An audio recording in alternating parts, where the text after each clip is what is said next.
2022 was a year that saw the spotlight on auctions. Amid tight supplies of machinery, farmers turned to the secondhand market to get the best deal. Max Armstrong joins us now with a look at how those auction companies are preparing for 23.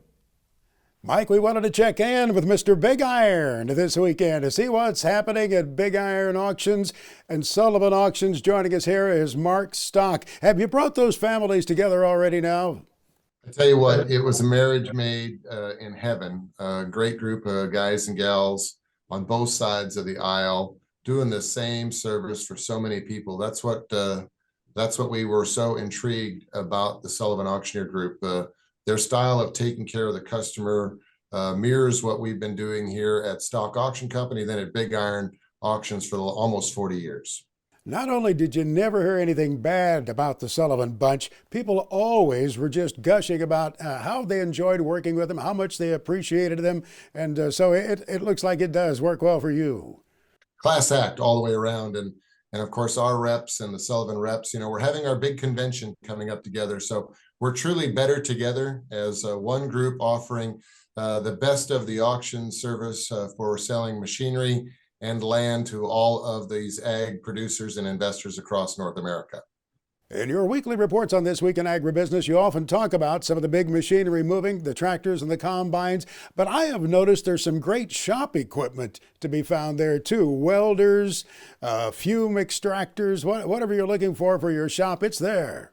That is correct. I know in this business, Max, when we work for all these producers that have given their life to producing the food, the fiber, and the fuel for America, when they retire, they sell their shop equipment too. So yeah, we look at all that really nice, big, beautiful combines and nice tractors and planters, but even the wrench sets, and you'd be amazed when you see a really pristine John Deere set of hand wrenches still in that original factory roll package that it came in, how the people, they search for that, and those items bring premiums as well.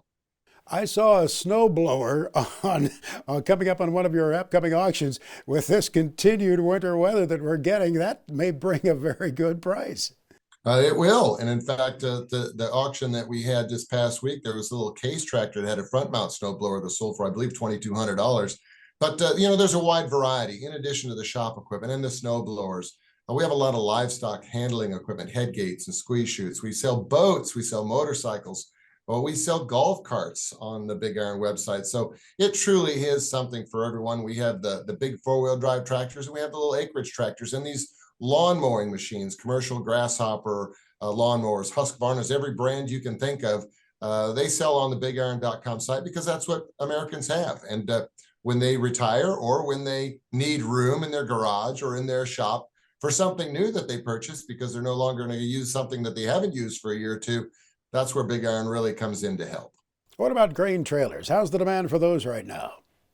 Well, they're bringing more money than purchased new. In fact, we just sold a couple grain trailers, 2020 model machines that brought $6,000 more than what the buyer paid for them, brand spanking new. But, the waiting list to get a lot of this equipment still is prevalent. I mean, there's still a little bit of shortage in supply chains, and that is causing a little bit of a delay in getting the new equipment. So that's why these auction prices are still holding very well. What's your gut feeling about that? You watched this industry a long time. Certainly, we've been looking at unprecedented conditions. I hate to use that term because it's been used so much. But what do you think? When are the values going to start to show a little bit of softness in the used equipment? Do you have any idea?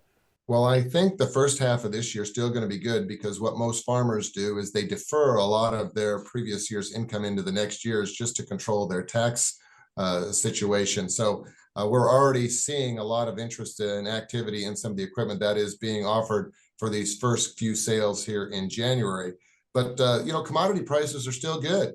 We see good cattle prices. We see hogs have been selling well with good prices here. So I think the demand is still there for this good quality equipment. Remember, Max, when somebody retires, somebody picks up those additional acres. And in order to cover those additional acres, they got to do it with manpower or bigger machinery.